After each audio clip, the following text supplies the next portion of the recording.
Bismillahirrahmanirrahim. Assalamu alaikum dear students. I hope you're all fine.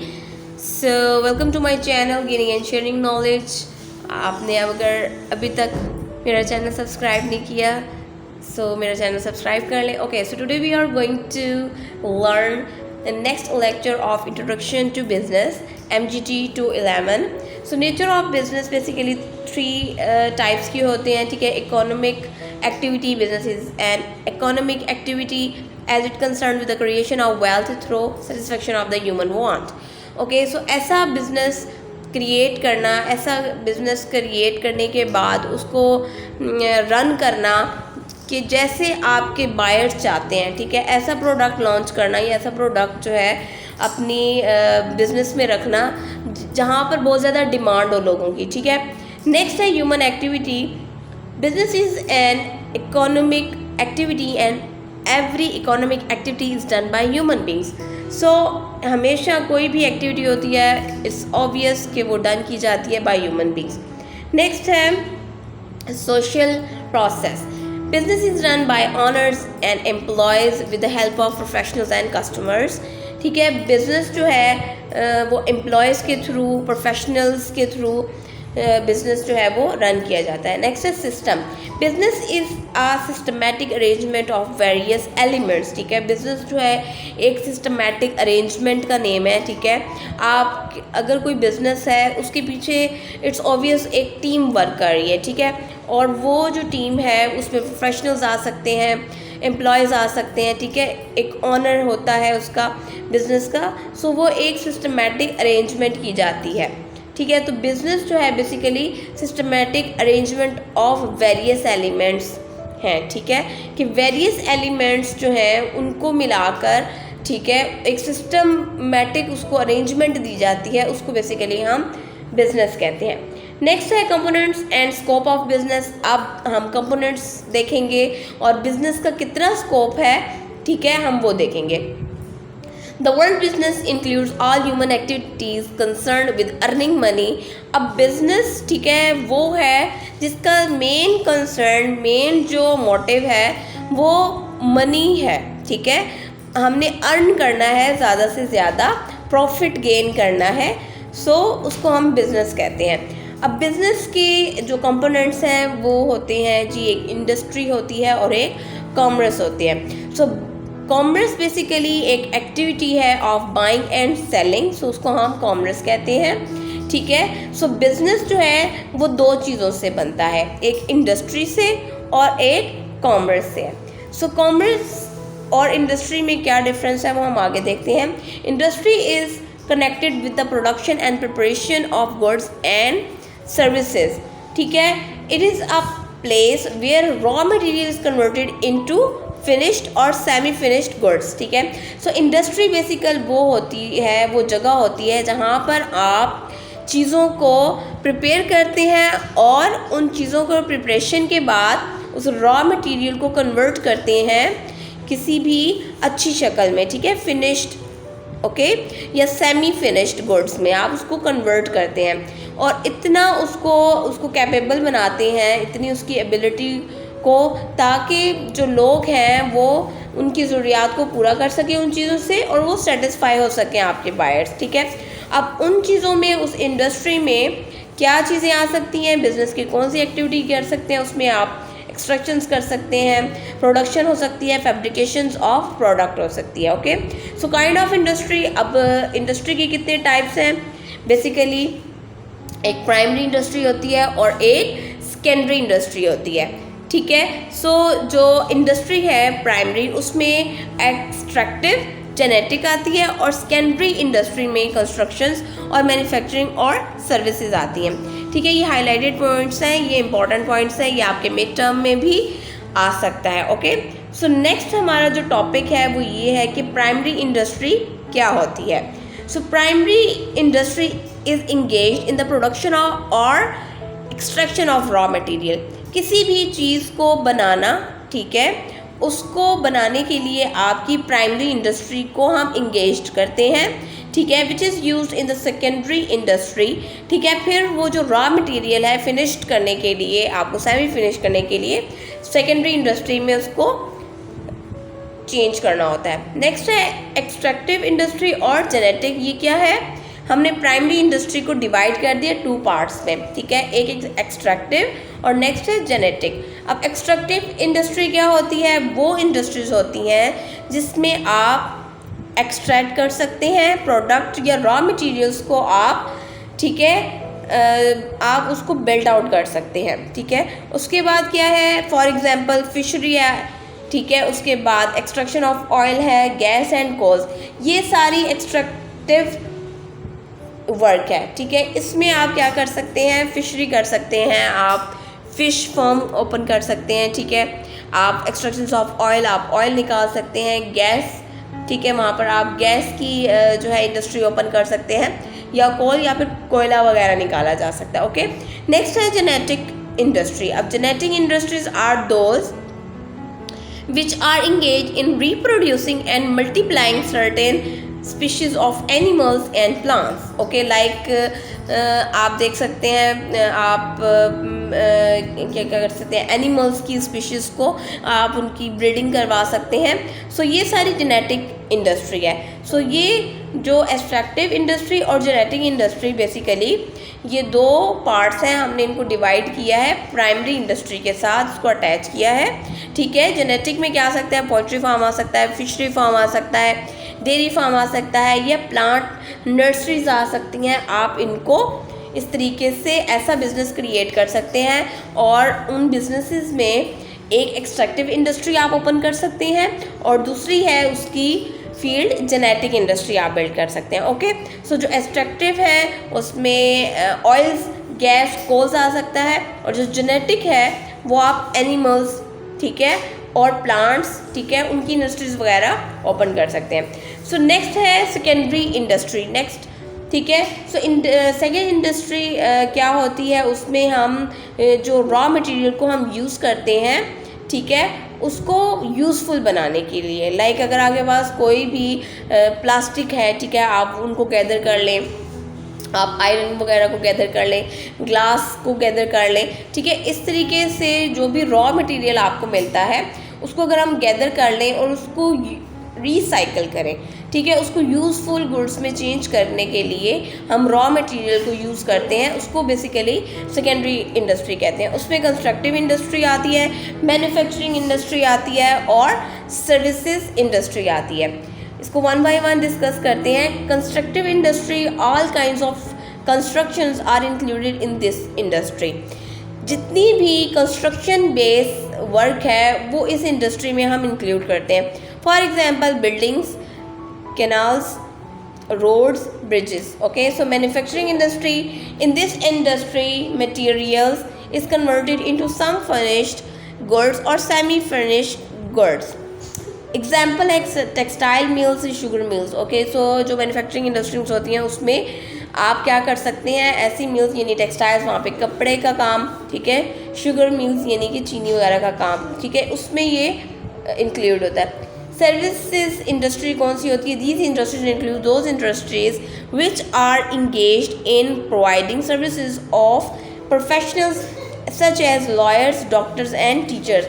So services industry basically वो industries है, अगर मैं आपको एग्जांपल दूँ, जैसे आप एक सिस्टम रन करते हैं स्कूल, ठीक है, या आप, ठीक है, कोई हॉस्पिटल बिल्ड करते हैं, तो उसमें जो ऑनर है, ठीक है, वो डॉक्टर्स हैं वहाँ पर, और स्कूल है लाइक वहाँ पर टीचर्स हैं, ठीक है। तो ये जहाँ पर स्किल्स बेस काम किया जाए अपने प्रोफेशनल लेवल पर, सो जहाँ पर आप स्किल को सेल आउट करते हैं अपने स्किल्स को, तो उसको हम सर्विसेज इंडस्ट्री कहते हैं, okay. So these are all secondary. Next है commerce. So commerce is a second component of business. अब कॉमर्स क्या है, कॉमर्स बेसिकली एक एक्टिविटी होती है जिसमें आप बाइंग और सेलिंग का काम करते हैं, ठीक है। The term commerce includes all activities, functions and institutions which are involved in transferring goods produced in various industries from their place of productions to ultimate consumers. In other words, जो commercial occupation है, it deals with the buying and selling of goods, the exchange of commodities and distributions of the finished goods, ठीक है, like आप तिजारत कर सकते हैं, इसको दूसरा नाम जो है वो तिजारत का है। नेक्स्ट हम देखेंगे कि कॉमर्स का बेसिकली स्कोप क्या है। The scope of commerce can be explain as trade aids to trades, ठीक है, इसको दो में हमने चेंज कर दिए, दो हिस्सों में। नेक्स्ट फर्स्ट है trade. Trade is a whole procedure of transferring or distributing the goods produced by different persons or industries to their ultimate consumer, okay। for example एक सिस्टम है, ठीक है, उसमें हम एक चीज़ को, ठीक है, लोगों की मदद से हम आगे तिजारत कर देते हैं, ठीक है। टाइप्स ऑफ ट्रेड, अब वो कितनी तरह की होती है, home trade and foreign trade. Home trade आप घर पर चीज़ें लाएं, ठीक है, अपने करीबी जो इलाका है उधर चीज़ें बेच दें, वो होम ट्रेड हो जाएगी, ठीक है। फॉरेन ट्रेड, अगर आप इंपोर्ट और एक्सपोर्ट का काम करें, लाइक हम अपने मुल्क से दूसरे मुल्क में चीज़ों को भेज दें या वहाँ से चीज़ों को ले आएँ, ठीक है, तो वो होगा फॉरेन ट्रेड। सो नेक्स्ट है ट्रेड। ट्रेड में हमने क्या डिस्कस किया, home trade and foreign trade. Home trade में हमने देखा होलसेल ट्रेड होगी, रिटेल ट्रेड होगी। लाइक होलसेल में आप बल्क में लेकर आए चीज़ें, ठीक है, और उसको आप लें और उसको आप घर पे ले आएँ, ठीक है, होलसेल रेट पर। और रिटेल, उसके ऊपर रिटेल ट्रेड आप कर सकते हैं। अगर आपको 10 रुपये की चीज़ मिली है बाहर से होलसेल रेट पर, तो आप उसको 12, ठीक है, 12 रुपये में सेल आउट कर सकते हैं, ठीक है। नेक्स्ट है foreign trade. Import and export, आप चीज़ें बाहर से, ठीक है, कोई भी कंट्री सेलेक्ट कर लें, वहाँ से चीज़ें इंपोर्ट एंड एक्सपोर्ट आप कर सकते हैं, ठीक है। ये हमने रीड आउट कर लिया है। नेक्स्ट है इंपोर्ट एंड ट्रेड, ये हमने रीड आउट कर लिया। नेक्स्ट है aids to trade. Trade means bidding and selling of goods, whereas aids to trade means all those things which are helpful in trade. Aids to trade means कि ये ऐसे basically elements हैं trade के जिसके through आप workout कर सकते हैं, ठीक है। For example first one is banking, transportation, insurance, warehousing, agent, finance, advertising, communication. अब बेसिकली ये जो है 8 एलिमेंट्स हैं, ठीक है, और इसके थ्रू आप अपने बिजनेस को किस तरीके से रन आउट कर सकते हैं और ये हेल्पफुल है। बैंकिंग, अब लाइक आप इन डेली बिजनेस रूटीन में आपको कमर्शियल बैंक्स और अदर फाइनेंशियल इंस्टीट्यूशंस क्या करते हैं, हेल्प आउट करते हैं, ठीक है, और सेलर को हेल्प आउट करते हैं। जो बायर होता है वो रिसीव कर सकता है और मेकिंग पेमेंट्स, बैंकिंग के थ्रू अपनी पेमेंट्स को दे सकता है। ट्रांसपोर्टेशन क्या है कि आप लाइक एक मैन्युफैक्चरिंग आपके है, ठीक है, आप चीज़ों को बनाते हैं, ठीक है, वहाँ पर, और आप ट्रांसपोर्ट के through like air, by roads, by rails, by seas आप उस चीज़ को आगे सेल करते हैं, ओके। नेक्स्ट है insurance. The transfer of goods from one place to another is not free from risk of loss. There is a risk of loss due to accident, fire, theft, okay.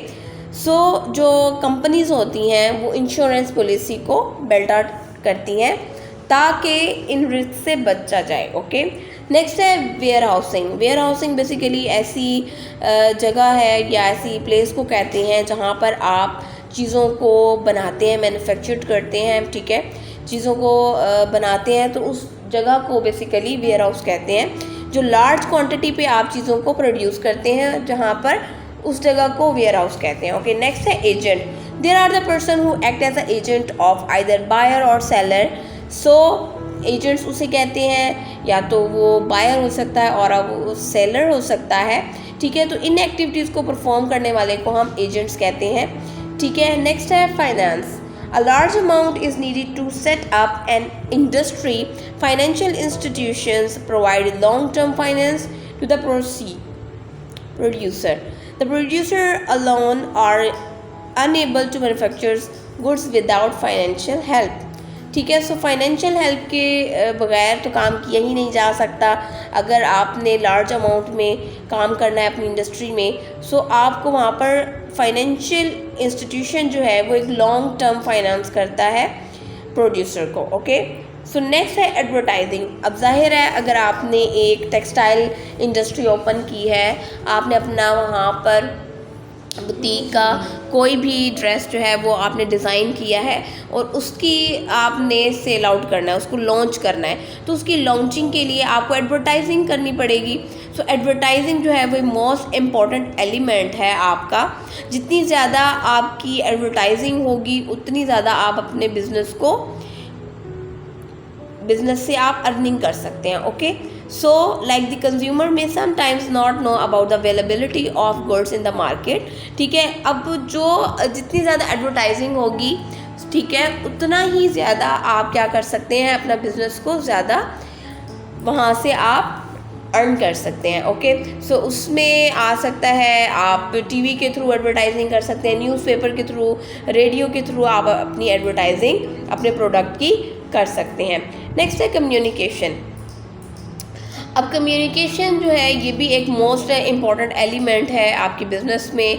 अगर आपके एक तो आपका हम business में अगर कोई भी इंडस्ट्री आप ओपन करते हैं तो उसकी फ़र्स्ट प्रायोरिटी होती है आपके प्रोडक्ट की क्वालिटी पर। ओके, तो अगर आपकी प्रोडक्ट की क्वालिटी अच्छी है, दैट मीन्स आप उसको अच्छे से जो है वो सेल कर सकते हैं। नेक्स्ट, आपकी जो क्वालिटी पर कोई कंप्रोमाइज़ नहीं होगा। ठीक है, उसके बाद अगर आपसे कोई भी बायर जो है वो कांटेक्ट करता है तो आप सेलर जो है वो उसकी कम्युनिकेशन स्किल्स जो हैं वो स्ट्रॉन्ग होनी चाहिए। ठीक है, अगर कम्युनिकेशन अच्छी होगी तो बायर जो होगा वो सेटिस्फाई होगा आपकी क्वालिटी वाइज प्रोडक्ट से भी और नेक्स्ट टाइम भी वो आपसे बाय करेगा। ओके, नेक्स्ट है फैक्टर्स ऑफ प्रोडक्शन। उसमें लेबर आते हैं, कैपिटल, एंटरप्रेन्योरशिप और फिजिकल रिसोर्सेज होते हैं। लेबर जो है ये मोस्ट इम्पॉर्टेंट फैक्टर है ऑफ प्रोडक्शन। लेबर जो है वो लोग होते हैं जो उस ऑर्गेनाइजेशन में काम करते हैं। ओके, सो नेक्स्ट जो कैपिटल है, कैपिटल इज़ द अमाउंट और प्रायोरिटी। ठीक है, कैपिटल बेसिकली हम उस अमाउंट को कहते हैं जो हम उस प्रॉपर्टी को कहते हैं जो हम इन्वेस्ट करते हैं अपने बिजनेस में। ठीक है, कैपिटल उसको कहते हैं। ठीक है, फिर उस इन्वेस्टमेंट पर चीज़ें जो हैं वो प्रोड्यूस की जाती हैं। नेक्स्ट है entrepreneurship. Entrepreneurship is the management ability of a people to run the business. It involves identification of opportunity, allocation of resources and creation of wealth by assuming the necessary risk. Okay, so entrepreneurship वो management ability है लोगों के लिए। ठीक है, जिसमें आप opportunity जो है वो आइडेंटिफाई करते हैं। ठीक है, और क्रिएट कर सकते हैं ज़्यादा से ज़्यादा वेल्थ को। ठीक है, नेक्स्ट है फिजिकल रिसोर्सेज। अब फिजिकल रिसोर्सेज क्या है? Physical resources include land, natural resources, building आ गई, व्हीकल्स आ गई, मशीनरी आ गई। आपकी इंडस्ट्री में अगर आपने एक टेक्सटाइल इंडस्ट्री जो है अगर आपने बनाई है, ठीक है, और अपना प्रोडक्ट लॉन्च किया है, तो इट्स ऑब्वियस कि वो कुछ मशीनरी की ज़रूरत होगी। तो फिज़िकल रिसोर्सेज भी मोस्ट इम्पॉर्टेंट एलिमेंट है। नेक्स्ट है इकोनॉमिक सिस्टम। इकोनॉमिक सिस्टम में एक प्लान्ड इकोनॉमी होती है और एक फ्री मार्केट इकोनॉमी होती है। प्लान्ड इकोनॉमी वो होती है जिसमें हम गवर्नमेंट डिसाइड करती है कि आपने कौन से रिसोर्सेज जो हैं वो जनरेट करने हैं, कौन से रिसोर्सेज जनरेट नहीं करने हैं। ओके, सो उसमें गवर्नमेंट जो है वो इंक्लूड कर होती है। नेक्स्ट है free market economy. In free market economy demand and supply in the market determines the allocations for resources with a little and no government intervention. Okay, so उसमें जो आ जाती है कि फ्री मार्केट इकोनॉमी वो होती है जिसमें आप अपना बिजनेस खुद रन कर सकते हैं। उसमें जो गवर्नमेंट है उसकी कोई भी इंटरवेंशन नहीं होती। ओके, नेक्स्ट है इन्वायरमेंटल फोर्सेस। इन्वायरमेंटल जो फोर्सेस होती हैं, forces that influence the performance of organisation can be divided into two category. दो तरह की होती हैं, एक एक्सटर्नल और एक इंटरनल। ओके, सो एक्सटर्नल क्या होता है? जो इट्स ऑब्वियस जो ऑर्गेनाइजेशन की आउटसाइड, यानी वहाँ पर ये फैक्टर्स जो हैं वो वर्कआउट करते हैं जो ऑर्गेनाइजेशंस के बाहर। ओके, सो उसकी आउटसाइड ऑफ द ऑर्गेनाइजेशन ये वर्कआउट करते हैं। इंटरनल ये होता है स्ट्रेंथ और weaknesses of the organisations are the internal factors. जो इंटरनल फैक्टर्स वो होते हैं जो स्ट्रेंथ होते हैं या वीकनेस होती है किसी भी ऑर्गेनाइजेशंस को, और उसका इंटरनली वर्कआउट होता है। ओके, नेक्स्ट है SWOT, सॉर्ट एनालिसिस। वो एनालिसिस होती हैं of organisation, strength, weakness, opportunities and threats.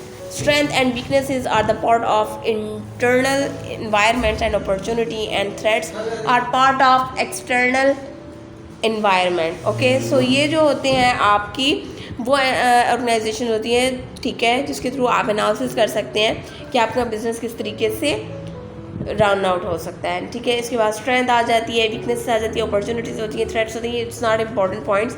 So qualities of a good business, quality of a good business क्या है? एबिलिटी टू प्लान, आपको प्लान अच्छा होना चाहिए।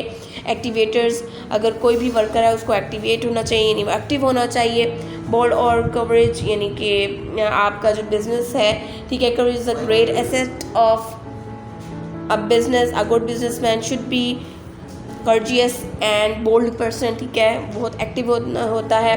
कोऑपरेशन, आपका good business should have a cooperate with his workers, अपने workers के साथ उसकी कोऑपरेशन होती है, कोऑपरेटिव पर्सन होता है। Courtesy, courtesy is to business what oil is to machinery. Next है डिसीजन मेकिंग, आपका डिसीजन मेकिंग यानी कि आपका प्लानर होना चाहिए, किसके ऊपर जो है आपका बिजनेस रन हो। डिसिप्लिन होना चाहिए, एवेल्यूएटर होना चाहिए। Okay, foresight, a good businessman must have the quality of foresight. He must keep in touch with the business world. उसे जो है वो बिजनेस वर्ल्ड के बारे में उसको नॉलेज होना चाहिए कि क्या इन है, क्या आउट है, लोगों की क्या डिमांड है। ठीक है, उसके बाद business man should be honest, उसको ऑनेस्ट होना चाहिए, हार्ड वर्किंग होना चाहिए। ठीक है, इंटिएशन जो है वो business world is moving at a very fast speed, knowledge होना चाहिए। ठीक है, उसके बारे में लीडरशिप अच्छी हो। उसके बाद नेगोशिएटर, ठीक है, उसको वेल एंड गुड हो। ठीक है, उसकी पर्सनालिटी अच्छी होनी चाहिए बिजनेसमैन की। क्विक डिसीजन मेकर हो, ठीक है, सिंपल होता है। ठीक है, रिव्यूअर जो है वो अच्छा हो, आपकी जो क्वालिटी बेस्ड जो आपने प्रोडक्ट बनाया है। Sound financial management, self confidence, tact, ये so and so forth. Okay, next है लेक्चर 2, वो हम बाद में डिस्कस करेंगे। So in the next lecture, take care, अल्लाह हाफिज़।